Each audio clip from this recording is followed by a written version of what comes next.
Stardew motherfucking Valley. Holy shit, since when have I been this excited to harvest my beets? This clever little bastard of a game came right out of left field. The only reason I actually know about it is that it's already crazy popular, but honestly, nobody should be surprised. I mean, a play-for-play recreation of one of the most cherished farming simulation games of all time, Harvest Moon, reformatted and retooled by an indie publisher for a modern PC market with graphics and sound inspired by Chrono Trigger, Zelda, the best of the SNES library, and with a UI and mechanical elements inspired by Minecraft and an added combat system a la Rune Factory. This game is a perfect storm of nostalgia, modern game design, and indie production ethos. It's actually not surprising at all that it's gotten this popular this fast, and to top it all off, this is the creation of one dude. This is what gaming legends are made of, kids, so let's dive right into what is quite possibly the earliest hit of 2016. Now, games like Stardew Valley display my ignorance of early console gaming. I was never allowed a console by my parents, the logic being that I would spend too many hours of my life playing video games when there was real stuff to be done. Oh boy, did I ever buck that curve. So, since a very early age, I've been a PC gamer, and therefore segregated from many of the titans of gaming history, games that people remember so fondly even to this day. I never played any of the Harvest Moon games, and in fact, I often conflated the title with Sailor Moon, because of the similar names. Harvest Moon, you know, that series with farming and magical superhero girls?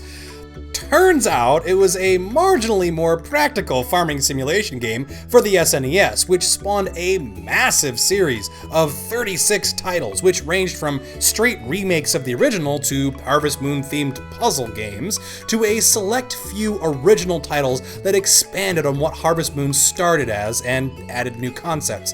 Stardew Valley could be considered one of these if it wasn't the product of one guy likely laboring out of a basement somewhere for 3 years. So, you start the game as the heir to a plot of land given to you by your aging grandfather, who promises that one day the thankless labor of the modern age will tire your soul, and you will long to dig your fingers into the flesh of the earth and cultivate its bounty. Of course, this happens pretty darn quickly in gamer time, and you are suddenly on the front porch of a cabin surveying a dilapidated stretch of former farmland. Fortunately, your neighbors are all chronically friendly and give you some tools and seeds to help you start your journey. The main cycle of the game is that of planting seeds, caring for them, watering them, harvesting them, and then investing the proceeds into the next crop. However, if it were just that, it might get boring, and we don't want to be bored while watching the wheat reach the yard arm now, do we?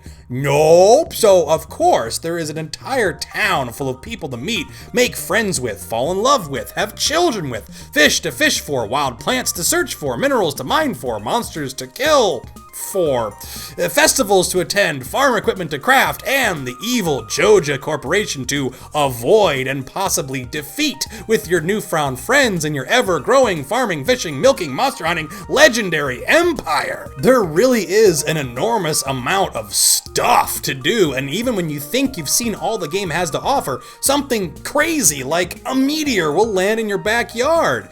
You'll immediately have a finger on what generally the game is about pretty quickly, but the specifics are quality crafted, surprising, and interesting.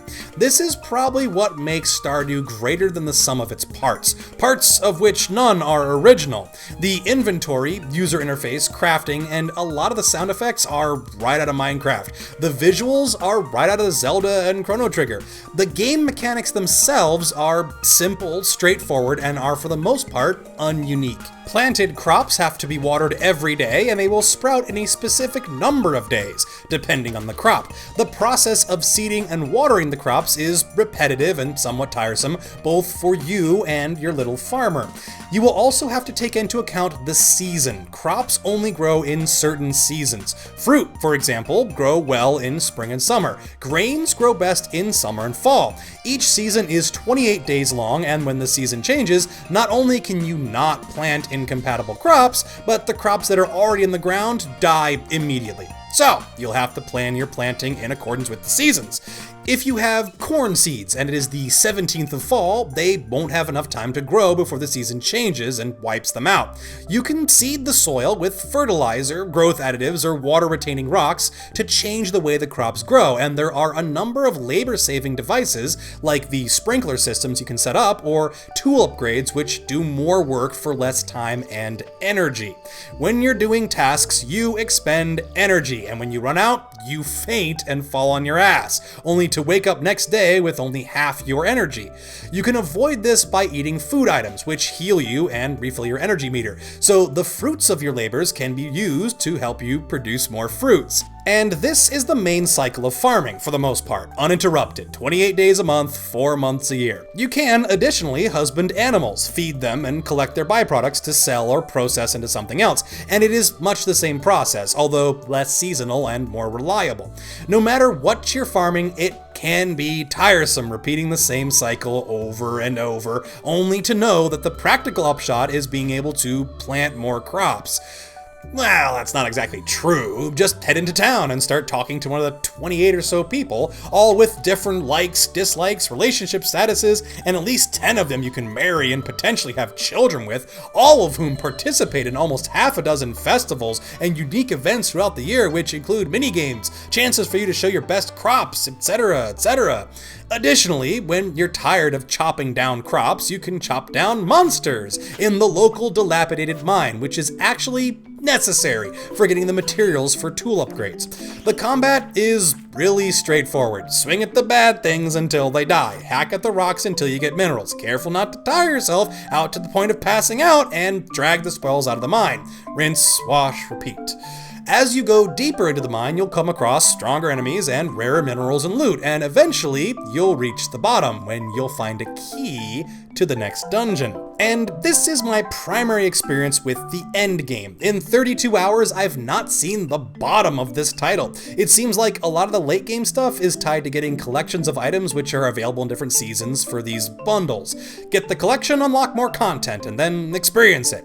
I haven't married anybody, unlocked the top tools in any category, visited the desert, which lies to the west, won any of the festival competitions. In short, I think I've seen a little bit of everything the game has to offer, but I haven't reached that point where I can say, well, the only reason to keep playing this is to reach some arbitrary numerical value of money or personal goals. There are going to be continuing updates, however. A co-op mode has been announced as a sort of stretch goal for the game, and hopefully this will come along with some extra content as well. Probably some stuff that'll be more fun for multiple people to do. Stardew Valley is a great little game. None of its elements are original, but it's done in such a clever, creative, and beautiful way that you can't really fault it for being a tasty gumbo of leftovers stewed to perfection. My main complaint with it is that it's a fairly linear game. Two people playing side by side are going to have roughly the same experiences, and there's no real fail state or struggle against external forces, the JoJo Corporation notwithstanding. It's a cyclical game with little events which break up the pattern a bit and help you enjoy watering your crops. Stardew is a charming little gem of a game, one that I would not regret picking up and that I do wholeheartedly recommend to anyone with a green thumb.